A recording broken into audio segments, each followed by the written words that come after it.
Hello, I'm Randomobsessor and welcome to Haunted Minecraft.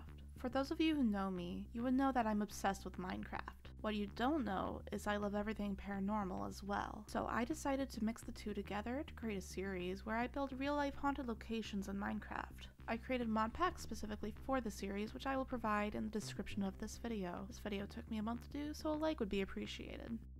I decided to find a bridge in my research of paranormal locations because I wanted access to this large flat plains in a way that makes sense. This area will be used for a future build. Now on to the subject of this video, Third Bridge in Colorado. Third Bridge is connected to a road in the middle of nowhere, Colorado, which you can see on this map.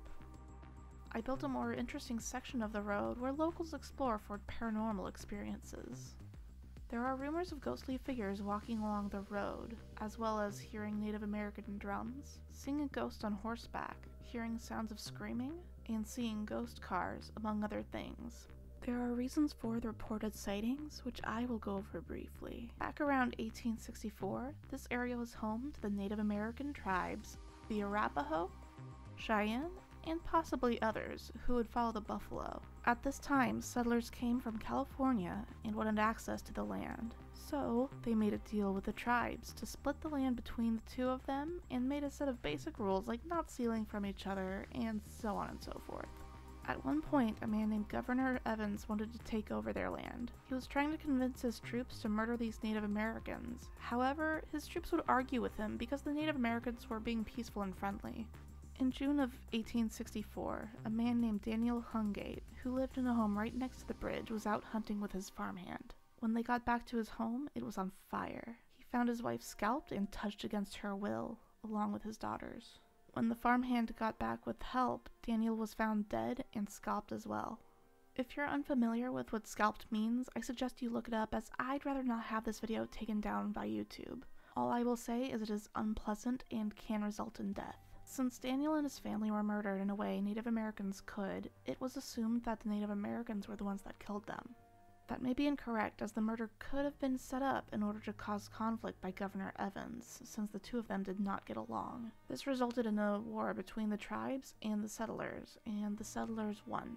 This is known as the Sand Creek Massacre, which happened when the settlers murdered the tribe's women and children while the men were out hunting. This may be why people hear the drums and see ghosts on horseback, among other things. Moving forward in time, in 1997 there was a car crash that killed 2 teenage girls while the other 3 passengers survived. Some say the teenagers might have seen something paranormal on the road to cause them to crash, since none of them were under the influence. It is said the girls that died haunt the bridge and leave handprints on your windshield at 3 a.m. accompanied by your car breaking down. To add to the creep factor, there are people that don't just see things but hear them. There are reports of hoofbeats going across and around the bridge, children laughing, drum beats, people talking that aren't there, and screaming. When I was researching this bridge, I came across a few videos that show examples of these experiences. I encourage you to look these up and let me know in the comments if you think these experiences are real or fake. Based on the reactions of the people in these videos, I'd say there is some truth to these reports. In 2010, there was a man found strangled to death with a bag over his head laid along the bottom of the bridge. His car was parked on the side of the bridge with the door open, keys in the ignition, and wallet in the car. The officials weren't able to figure out what happened to him, so this is still a cold case today. Another car crash happened in 2015, where 5 teenagers were driving at high speeds down the road. At some point, they drove into a ditch and died in a fiery crash. It's oddly similar to the crash that happened in 1997, and locals think it's possible they saw something and veered off the road. Unfortunately, in this case, there were no survivors. These are just some of the unfortunate events that have happened at the bridge and in the bridge area. Likely there are more stories to be told about the bridge, but I will leave it up to you viewers to find these stories yourselves. I also recommend watching videos on the subject, as there are some interesting ones out there. Thank you so much for watching, and I hope you enjoyed the video. Let me know in the comments what haunted location you would like me to build next. Don't forget to like, subscribe, and all that good stuff, and I will see you in the next one.